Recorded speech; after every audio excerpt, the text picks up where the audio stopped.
بسم اللہ الرحمن الرحیم نحمدہ ونصلی علی رسولہ الکریم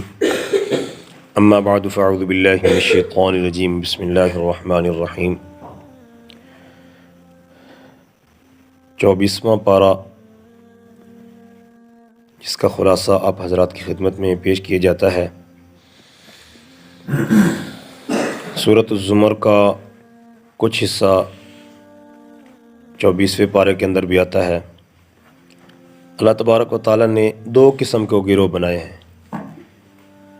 ایک وہ گروہ ہے جس نے اللہ کی ذات پر جھوٹ باندھا، اللہ کے حکموں سے روگردانی کی، اللہ کے حکام سے منہ موڑا اور اس نے اپنے آپ کو جہنم کا ایندھن بنا لیا۔ اور دوسرا وہ گروہ ہے جس نے اپنے آپ کو اللہ کے سپرد اور حوالے کر دیا، اللہ کے حکموں اور احکامات کے سامنے سر تسلیم خم کر دیا، اپنے آپ کو اللہ کے سامنے پیش کر دیا اور جنت کی ابدی اور نعمتوں والی زندگی کا اپنے آپ کو مستحق بنا لیا۔ تو ان دو گروہوں کا اللہ پاک نے ذکر فرمایا ہے۔ پھر اللہ پاک نے اپنی رحمت، اپنی مغفرت اور غفور الرحیم ہونے والی صفت کا اظہار کرتے ہوئے اپنے ان گناہگار بندوں کو مخاطب کیا ہے۔ بڑے ہی پیارے انداز میں اللہ تبارک و تعالیٰ نے ارشاد فرمایا، اے میرے وہ بندو جنہوں نے گناہوں اور نافرمانیوں کی وجہ سے اپنے اوپر ظلم کر لیا، اپنے اوپر اپنی جان پر زیادتی کر لی، ان کو چاہیے کہ اللہ کی رحمت سے کبھی بھی مایوس مت ہوں۔ اللہ تعالیٰ سارے گناہوں کو معاف کرنے والا ہے۔ جو بھی اللہ کے در کی طرف متوجہ ہوتا ہے، اپنے آپ کو اللہ کے حوالے کر دیتا ہے، گناہوں کو تسلیم کر لیتا ہے اور تسلیم کرنے کے بعد اللہ سے معافی اور مغفرت مانگتا ہے تو اللہ تعالیٰ اس کی توبہ کو قبول فرماتے ہیں۔ تو اللہ تعالیٰ بندے کو پھر مخاطب ہو کے ارشاد فرماتے ہیں کہ اے میرے بندے، گناہوں والی زندگی کو چھوڑ کے میری طرف لوٹا، میرے حکموں کی پابندی کرنے والا بن جا، اس سے پہلے کہ وہ دن آ جائے، وہ عذاب تمہارے پاس آ جائے کہ جس کے بعد تمہیں کوئی پوچھنے والا نہیں ہوگا، تمہاری کوئی مدد اور نصرت کرنے والا نہیں ہوگا۔ اس بات کا ذکر فرمایا اور اس صورت کے آخر کے اندر اللہ تبارک و تعالیٰ نے دو گروہوں، کفار کی جماعت کا تذکرہ فرمایا اور ایمان والوں کی جماعت کا تذکرہ فرمایا کہ کل قیامت کے دن کفار کو جہنم کی طرف ہانکا جائے گا، کھینچ کے ان کو آگ کے اندر، جہنم کے اندر، دوزخ کے اندر ڈالا جائے گا اور ان کو کہا جائے گا، جہنم کا دروغہ ان کو کہے گا کہ کیا اللہ کا رسول تمہارے پاس حق کا پیغام لے کے تمہارے پاس آیات تلاوت نہیں کیا کرتا تھا؟ تم نے کیوں ماننے سے انکار کیا؟ اب ان کی قسمت میں ذلت لکھ دی گئی اور جہنم کا ان کو ایندھن بنا دیا گیا۔ اس کے بعد ایمان والوں کی اس جماعت کا ذکر کیا گیا، اللہ کے ڈر اور خوف کو سامنے رکھتے ہوئے زندگی گزاری، ان کو جنت والی نعمتوں والی جنت کے اندر ان کو داخل کیا جائے گا اور فرشتے ان پر سلامتی کی دعا کریں گے اور کہیں گے کہ اسی جنت کی تم فکر کیا کرتے تھے، اب اسی جنت کے اندر تمہیں داخل کیا جاتا ہے، پھر نعمتوں والی جنت میں داخل کر دیے جائیں گے۔ اس کے بعد سورۃ المؤمن ہے، اس میں ایک مرد مومن کی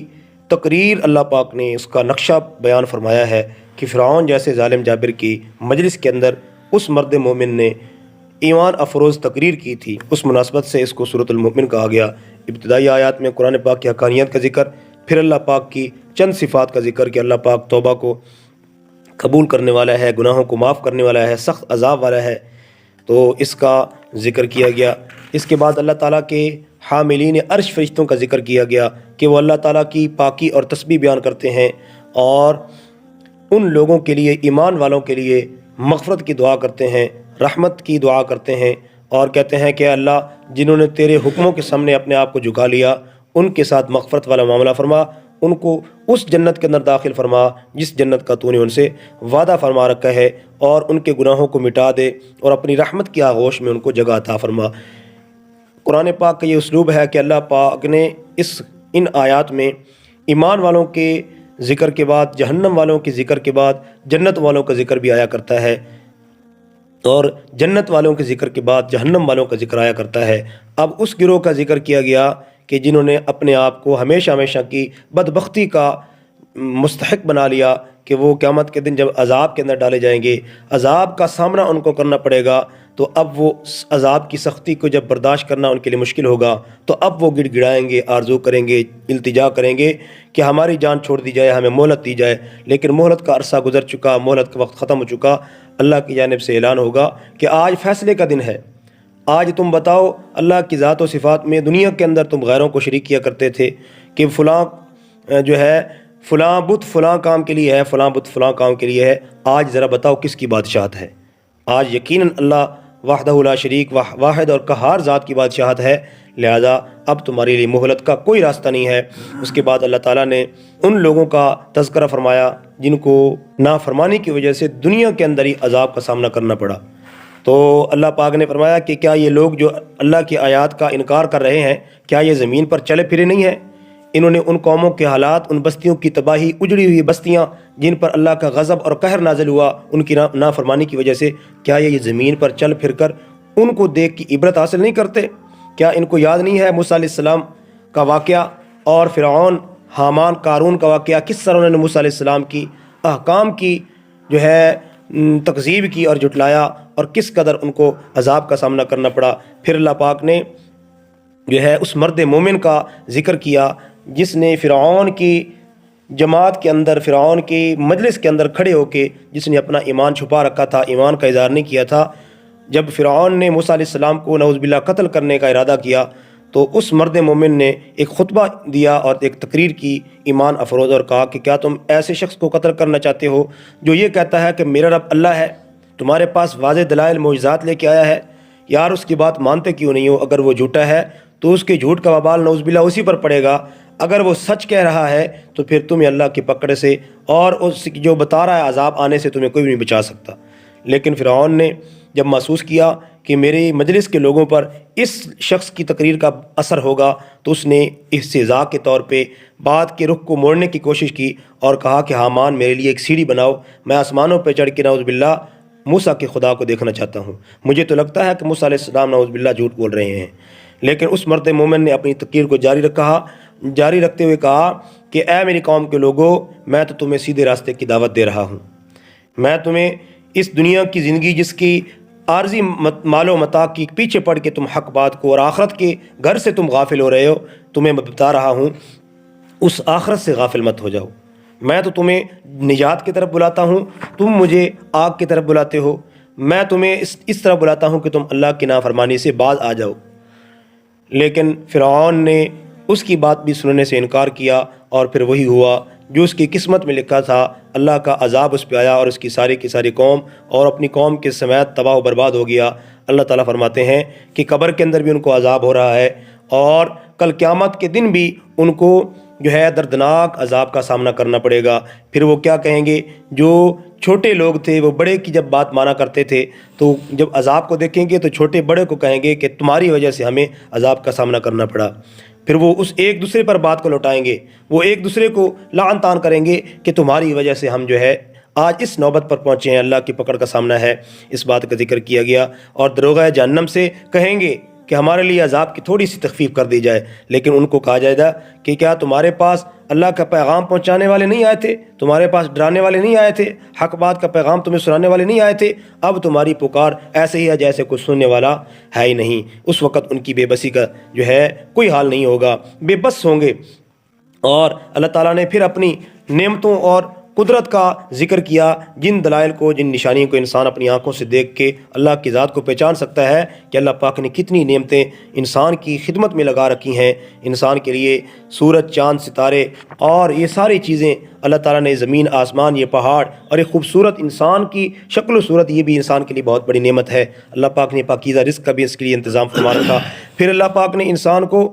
ان جو کائنات کی خارجی چیزیں ہیں ان پر غور و فکر کرنے کے ساتھ ساتھ اپنے اندر انسان کو اللہ پاک نے کس طرح اس کی تخلیقی مراحل ہیں، پھر وہ جوانی کی طرف آتا ہے، جوانی سے بڑھاپے کی طرف آتا ہے، بڑھاپے سے موت کی طرف آتا ہے، اس بات کا تذکرہ کر کے انسان کو غور و فکر کرنے کی، اللہ کی ذات کو، اللہ کی قدرت کو پہچاننے کی، اللہ کی ذات کی معرفت حاصل کرنے کا حکم دیا گیا۔ اس کے بعد جو ہے اللہ کے پیارے نبی صلی اللہ علیہ وسلم کو جو ہے تسلی دی گئی سب کا قوموں کے احوال بیان کر کے، اور آپ صلی اللہ علیہ وسلم کو تسلی دی گئی کہ آپ ان کی باتوں پر صبر کیجئے، یہ کفار اور مشرکین جو ہے آپ کی بات ماننے سے انکاری ہیں، ان سے پہلے ایسے لوگ گزرے ہیں جنہوں نے بڑا انکار کیا، اپنے آپ کو بڑا طاقتور کہتے تھے، بڑا جو ہے سمجھدار اور یہ جو ہے مالدار اپنی مالداری کا اس پر غرور اور تکبر کیا کرتے تھے، لیکن ان کی سمجھداری، ان کی مالداری، ان کی قوت، ان کی طاقت، جب اللہ کی قدرت ان کے سامنے آئی، اللہ کا عذاب ان کے سامنے آیا تو سارا کچھ ملیا میٹ ہو گیا، نیست و نابود ہو گیا۔ لہذا یہ ان لوگوں کا یہ طریقہ رہا ہے کہ جب اللہ کے عذاب کو دیکھتے تھے اس وقت کہتے تھے کہ اب ہم ایمان لاتے ہیں، اب ہم ماننے کے لیے تیار ہیں، تو اللہ کی جانب سے اعلان ہوتا تھا کہ اب تمہارے ماننے کا کوئی فائدہ نہیں ہے، جو مہلت تھی، جو بات تمہیں جو ہے مہلت اور وقت تمہیں دیا گیا، اب وہ گزر چکا ہے۔ یہ تو بے دیکھا اندیکھا سودا تھا جس کو تم نے دھتکار دیا، رد کر دیا، اب جب تم اپنی آنکھوں سے دیکھ رہے ہو تو اب ماننے کا کیا فائدہ؟ ماننا تو اس وقت کامیاب ہوتا، کارگر ثابت ہوتا جب تم عذاب کو دیکھ کے بغیر مانتے۔ اس بات کا ذکر کیا گیا۔ اس کے بعد سورۃ فصلت ہے، اس کو حامیم سجدہ کا، اس سورت کا نام حامیم سجدہ بھی ہے کیونکہ اس میں سجدہ جو ہے اس سورت کے اندر ہے، اس مناسبت سے اس کو سورت حامیم سجدہ کا لقب دیا گیا۔ ابتدا میں قرآن پاک کی حقانیت کا ذکر ہے، اس رحمان رحیم کی طرف سے اترا ہے اور اس کی آیات بڑی واضح ہیں، اور یہ خوشخبری بھی سنانے والا ہے، اللہ کے عذاب سے ڈرانے والا بھی ہے، لیکن اکثر لوگ اس سے اعراض کر رہے ہیں اور اس کو سننے سے انکاری ہیں۔ جب ان کو قرآن پر غور و فکر کا کہا جاتا تو وہ کہتے کہ ہمارے دلوں کے اندر جو ہے ٹیڑھا پن ہے، ہم اس کو سمجھنے سے قاصر ہیں، اور کہتے کہ ہمارے کانوں کے اندر ڈانٹ ہے، اس کو سننے سے قاصر ہیں، اور ہماری آنکھوں کے سامنے پردہ حائل ہے، ہم اس کو حق بات کو دیکھنے سے بھی قاصر ہیں۔ اللہ کے نبی صلی اللہ علیہ وسلم کو فرمایا گیا کہ اے پاک پیغمبر صلی اللہ علیہ وسلم، آپ ان کو فرما دیجئے انما انا بشر مثلکم یوحی الی، میں تمہاری طرح کا ہی انسان ہوں، لیکن اللہ پاک نے مجھے نبوت کے لیے جو ہے مخصوص کر لیا ہے، مجھے نبوت عطا کی ہے، مجھے نبیوں کے صف میں شامل فرمایا ہے، وہی واحد ہے لا شریک، وحدہ لا شریک ہے، اسی کی طرف تم متوجہ ہو جاؤ، اسی سے مغفرت مانگ لو۔ اس بات کا ذکر کیا گیا۔ اور پھر سابقہ قوموں کے پھر اللہ پاک نے احوال، ان کی پکڑ، قوم عاد، قوم سمود، جو بڑے اپنے آپ کو طاقتور کہتے تھے، اپنی قوت پر، اپنی طاقت پر بڑا ان کو ناز تھا، لیکن جب اللہ کی ان پر پکڑ آئی تو اللہ پاک کی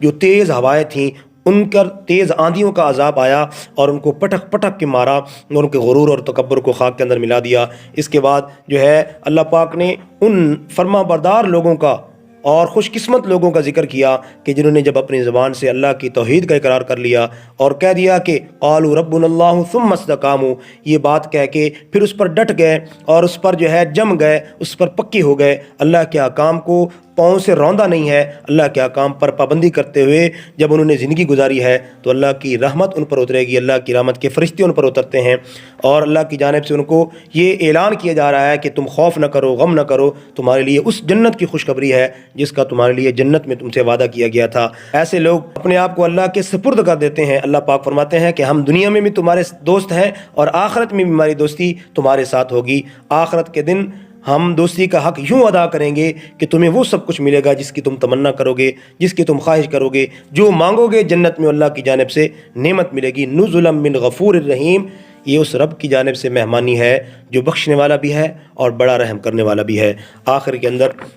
اللہ کے عدل کا ذکر کیا گیا کہ اللہ پاک کسی جان پر، کسی انسان پر ظلم نہیں کرتا، جو شخص نیک عمل کرتا ہے اس کا فائدہ اس کو اپنے لیے ہے، اور جو انسان برا کرتا ہے اس برے عمل کا وبال اس کے اپنے اوپر ہے۔ وما ربک بظلام للعبید، اللہ پاک کبھی بھی اپنے بندوں پر ذرہ برابر بھی ظلم نہیں فرماتے۔ اللہ تعالیٰ ہمیں سمجھنے کی، عمل کی توفیق عطا فرمائے۔